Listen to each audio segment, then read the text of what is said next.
అందరికీ నమస్కారం.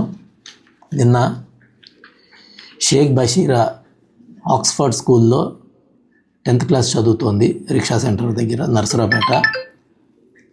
ఆ అమ్మాయిని నిన్న వాళ్ళ స్కూల్ ప్రిన్సిపల్ గారు స్కూల్లో వేరే అమ్మాయితో మాట్లాడుతూ ఉండగా ఇట్లా మాట్లాడుతున్నాం అని చెప్పి పిలిచి అమ్మాయి జుట్టు పట్టుకొని వంచి వీపు మీద కొట్టి ఇవన్నీ చేశాడని చెప్పేసి, దానికి కారణం గతంలో నుంచి ఈ అమ్మాయి వాళ్ళ బ్రదర్స్ ఇద్దరు, సిస్టర్స్ ఇద్దరు, నలుగురు అక్కడే చదువుతూ ఉన్నారు.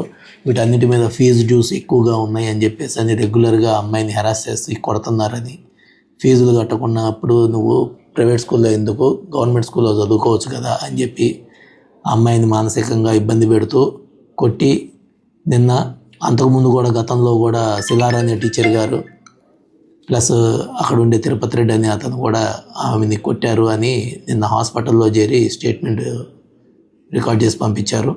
ఆ స్టేట్మెంట్ మేరకు ఆ స్కూల్లో పనిచేస్తున్నటువంటి ఈ ముగ్గురు మీద, సిలారు, శంకర్ రెడ్డి, తిరుపతి రెడ్డి అనే ముగ్గురు మీద కూడా ఎఫ్ఐఆర్ చేయడం జరిగింది.